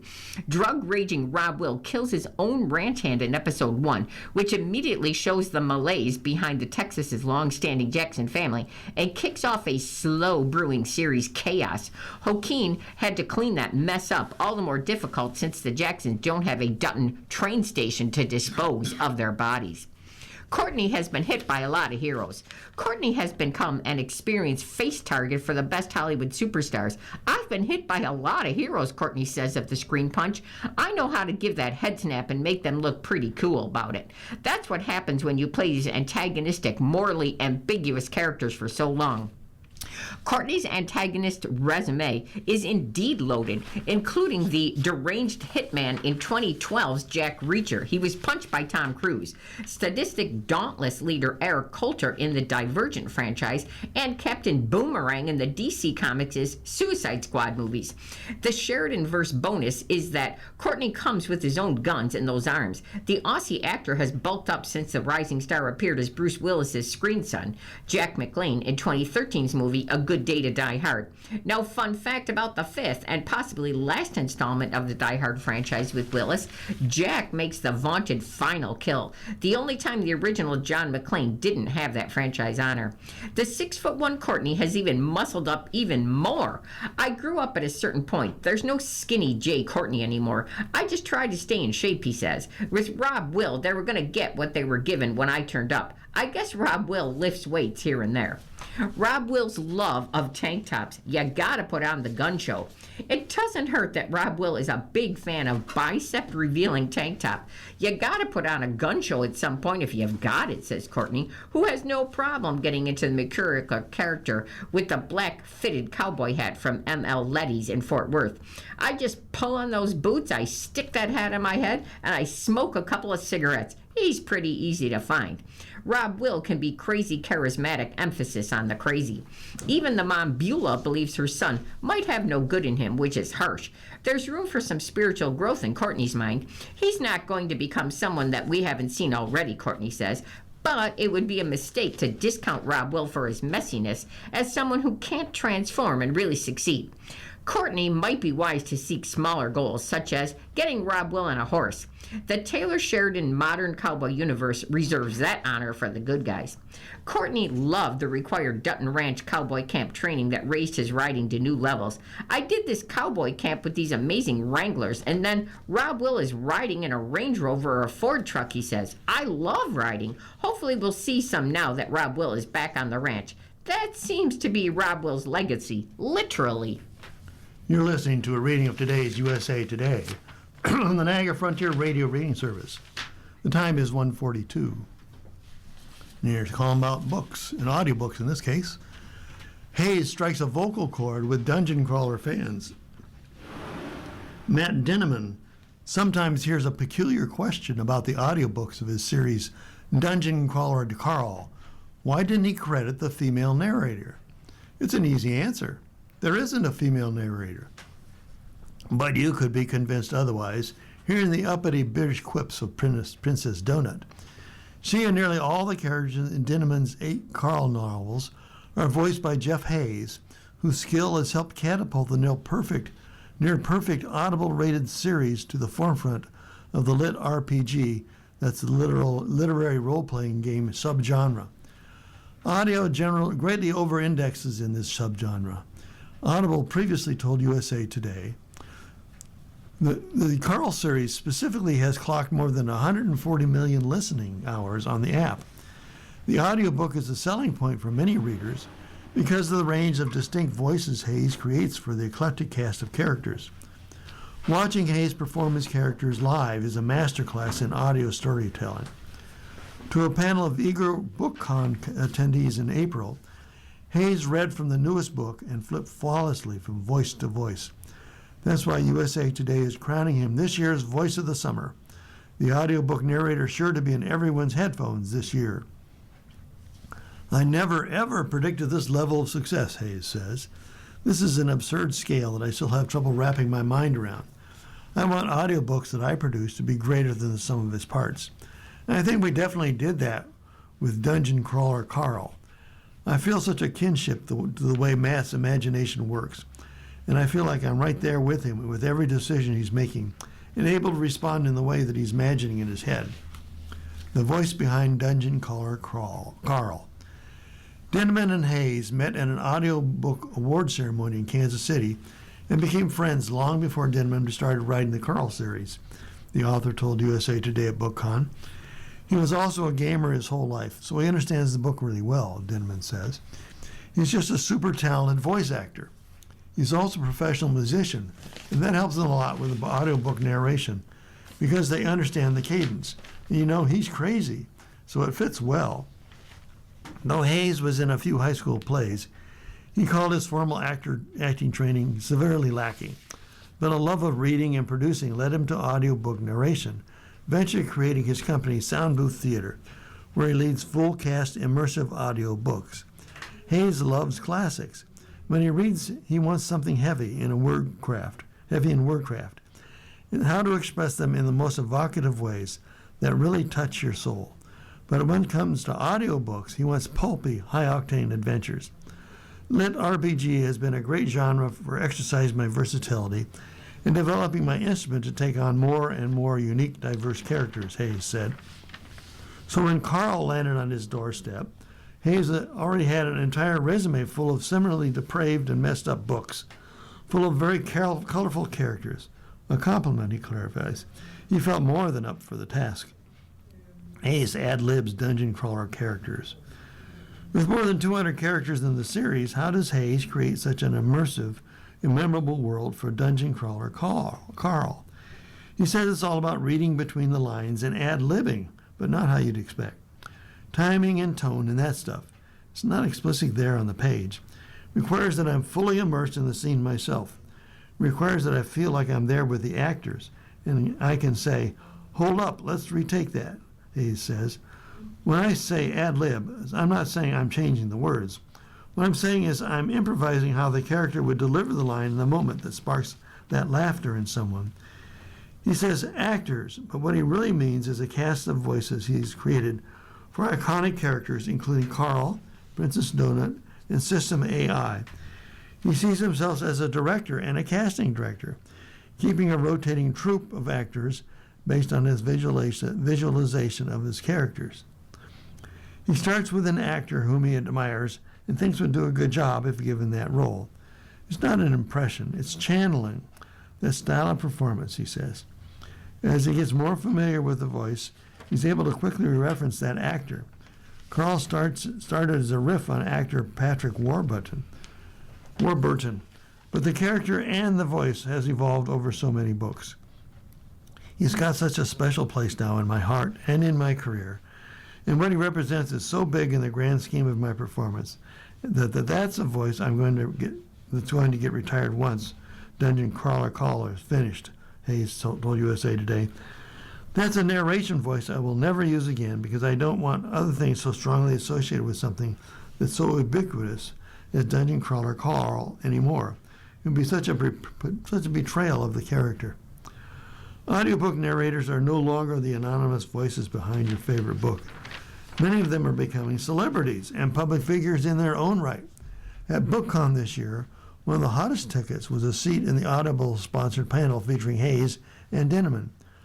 On one Reddit post with 141 upvotes, one Audible user laments that Hayes might have ruined the audiobooks for me. Nothing is quite as good. Jeff Hayes is the first actor that actually forced me to learn who they are because they are so damn good, another reads. That was my goal from the beginning, Hayes says. I wanted people searching my name on Audible. I wanted to impress upon people. This is a style of storytelling that if you search my name, you're going to get. He also wants to earn his royalties, he says. Unlike most narrators, Hayes and his Sound Booth Theater operate on a royalty-only basis. Most traditional audiobook narrators get paid per finished hour recording and don't receive royalties after the book comes out. With Sound Booth Theater, Hayes is piloting a new method of narration, where a voice actor also operates as director and producer. He's passionate about audio drama, which involves a full cast, sound effects, and a bigger production team. He wants to represent an audiobook as a businessman, not just a voice. If we don't take advantage of that, if we don't own our own medium, then what's going to happen is the people in suits are going to make the decisions, and audiobooks will never rise above a certain level of entertainment, Hayes says. Audiobooks are competing against all other medias. We have to remember that. Why would people listen to this audiobook when they could watch Netflix? Hayes Production adds a theatrical element to the traditional audiobook. Last year, when we recorded the crime novel The Bones at No Point by D.D. Black, he went to a small town from the book to record the ambient sound. They're also rolling out immersion tunnel versions of Dungeon Crawler Call with audio elements in the episodic format. For the repeat readers who keep Dungeon Crawler Carl on bestseller lists and Hayes' career on upswing, he wants to gift them a new special experience. And bigger World Cup means players have more days off. Expanding the World Cup doesn't mean more games. It means more rest, too. Now, this article is coming to you from our sports section. After having a full week between the opener against Paraguay and the second game against Australia, the U.S. men's national team has 6 days before the group stage finale, June 25th, against Turkey. Now compare that with previous World Cups when there were typically 4 days between the group stage games, and there's anywhere from 3 to 6 days between the games and the knockout. At the 2022 World Cup, for example, the U.S. men's national team played every 4 days. I absolutely love it, Tyler Adams said. Your body feels it, obviously, a little bit more coming in from the end of a season and into a World Cup where there's so much emotion, so much adrenaline, all these things. So yeah, it's nice having more time off. When there were only 4 days between games, the days go so quick. The first is typically an off or a recovery day. Then you travel to the site for the next match, which usually occurs 2 days before the game. And oh yeah, training, meetings, and film review have to fit in between. That doesn't leave much time to catch your breath, let alone do anything else. But at this World Cup, nothing really has to be rushed. The USMNT doesn't have to log a lot of miles in the group stage, playing 2 of its games at the SoFi Stadium, about an hour's drive from its base camp in Irvine, California, and then the third in Seattle. Compare that with, say, England, which has its base camp in Kansas City, Missouri, and group stage games in Dallas, Boston, and New York. For teams that have to travel a lot and play in 3 different places, I think it's a good thing that they have enough time to be able to recover and take care of their body and take care of their injured, he said. Giving injured players that extra time to recover, that might be the biggest benefit of this expanded tournament. At least it's going to be for our USMNT. So, what are the players doing with all this newfound free time? Teams from other countries, well, they're taking advantage of the chance to sightsee. Harry Kane and his England teammates, Dejan Spence and Dan Burns, they went to a Kansas City Royals baseball game with manager Thomas Tuchel. Norway's Erling Haaland, he checked out Katz's Deli in New York. The USMNT is staying at a beachside resort, so the sun and the sand is always an option for them. Now, similar to in Qatar, U.S. Soccer has set up a lounge at the team hotel where players can just watch the games, play video games, or just hang out. But for many USMNT players, the days off they are a chance to spend time with their families. For players who are in Europe for the majority of the year, well, that's no small thing. Off day, I don't want to spend time with my teammates, they cackled. I don't get to see my brothers, my mom, or my dad very often, Adams has said. So it's super important to just be able to hang out with them and put the game to the side for a day. No team likes to press pause when it's winning at the World Cup, but trade-offs for these extra days, well, it makes it really worth it. Here's the Lifeline column.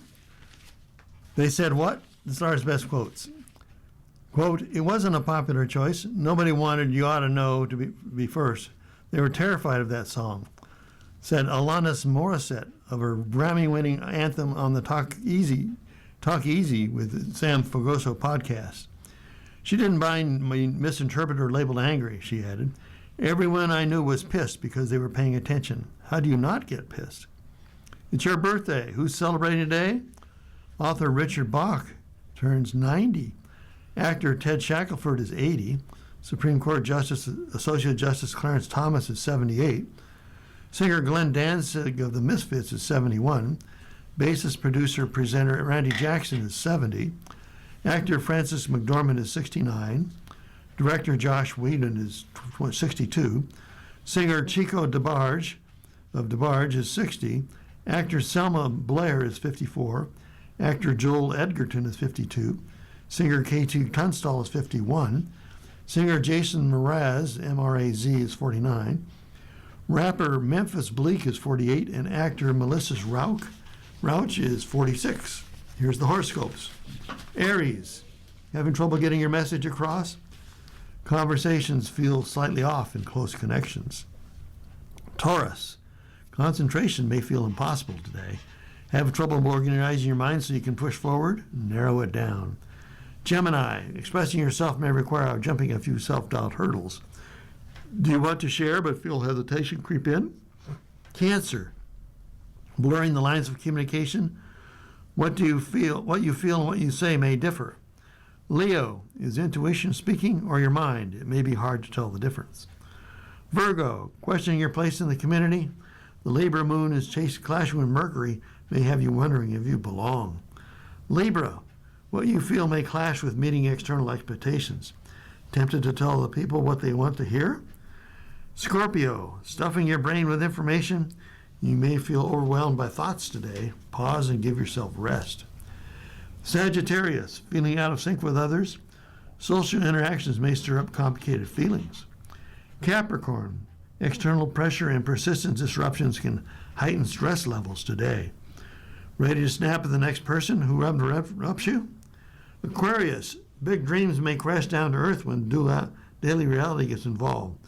What's actually doable? Ground your inspirations with practicality. And Pisces, do your feelings need an outlet? Redirect attention into something creative. Well, you've been listening to a reading of USA Today for Tuesday, June 23rd, 2026. We read USA Today weekdays at noon. For more information, call 716-821-5555. Your readers today have been Jody and Alan Blackburn. If you or people you know shop at any of the Dash's supermarkets, please save Dash's register tapes for radio reading. Our agency receives $2 for every $100 in Dash's register tapes. Radio reading has raised thousands of dollars so far. Anyone can drop off their Dash's tapes to the Niagara Frontier Radio Reading Service at 1199 Harlem Road, Cheektowaga, between William and Clinton Streets. Or Dash's tapes can be mailed to the Niagara Frontier Radio Reading Service at 1199 Harlem Road, Cheektowaga, New York, 14227. Any questions on Dash's tapes for radio reading? Call us at 716-821-5555, and thanks for caring.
following program is intended for listeners who are blind, have low vision, or have another print disability, which may